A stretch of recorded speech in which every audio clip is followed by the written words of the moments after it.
In this video, we are going to go through everything you need to know about how to do dips properly. We're going to talk about, are they dangerous, which is a common thing that you hear, how to do them safely, how to keep your shoulder in a nice position, and how to progress them, and what you need to be able to do before you even get to a dip. So eventually, we are going to progress to a ring dip in this video, where you're going to start up in a nice support position, come down, and be able to drive yourself back up. Let's do it. So believe it or not, the first thing you want to be able to master before you even think about doing a dip is a really good push-up, because this is going to help you practice and understand the right shoulder position that you're going to need in a dip. They're very similar movements in terms of the lowering down and pressing, right? The angle is just a little bit different and a little more difficult in the dip.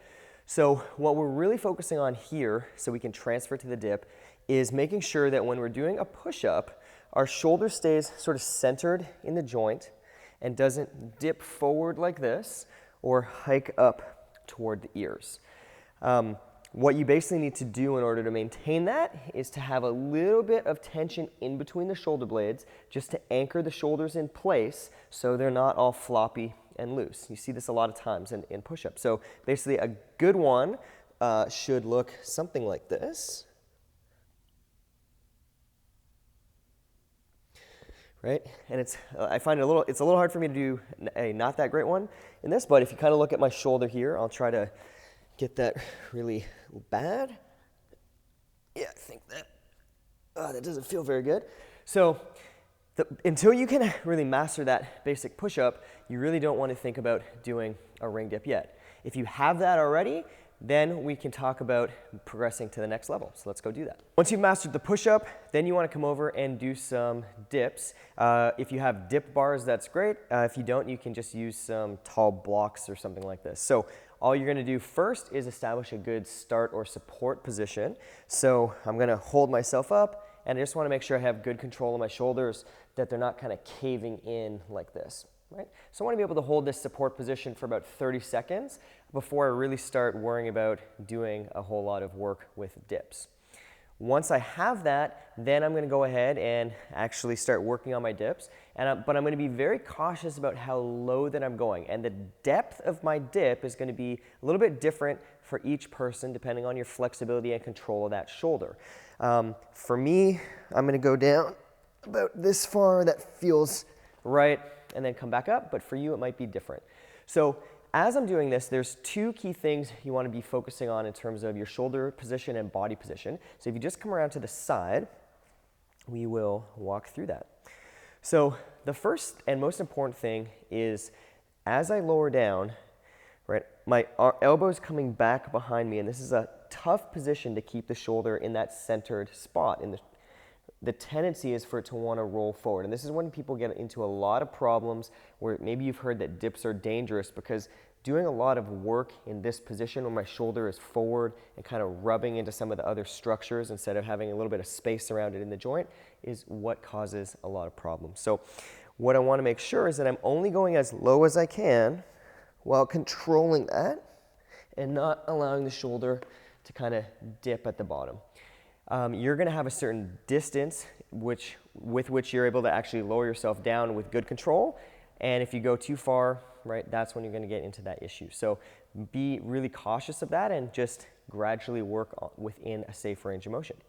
The second thing that's going to assist with that when you're lowering down, you want to think about actually moving the chest forward instead of going straight down like this. So the difference is here, if I go straight down with my body, I kind of run out of space, and it's almost impossible not to allow the shoulders to come straight up. What I want to do instead is actually have my shoulders and chest moving forward, and so instead of being totally upright, I actually tip over just a little bit like that. And that's going to make the alignment much, much easier. It might feel a little bit harder to do that at first if you're not used to it, but over time that's going to be a much more solid option. So you want to practice your dips. I would say you want to be able to do at least 10 really solid dips on either bars or blocks before you then move on to our sort of ultimate goal of this series, which is getting to ring dips. Now we are ready to try some work on the rings. So the first thing that we're going to want to practice is a support hold, and just make sure that we can maintain a good active shoulder position and not be sagging down where the shoulders are hiking up toward the ears. This is something that you want to be able to hold for, I would say, 30 seconds at least. And all you're going to do is hike up onto the rings, hold yourself up, actively pushing down, and build that stability. When you first hop up to the rings, it's likely that your hands are going to be a little bit wobbly. Once we have that in place, you're going to move to either assisted or unassisted ring dips depending on where you're at. So the full ring dip is going to look like this. Right, you're going to hop up to your support position, keep your shoulders controlled just like we've been talking about earlier in the video. And again, you're only going to go as low as you can while keeping that nice shoulder position.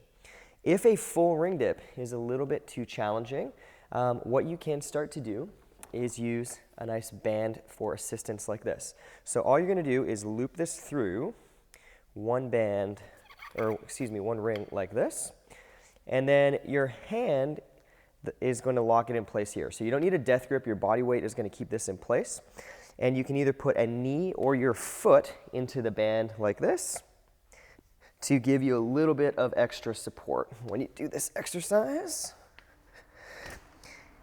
The further you pull the band through, the more elasticity it's going to have, the more it's going to help you up. So you can really fine tune and adjust to make it hard but just doable.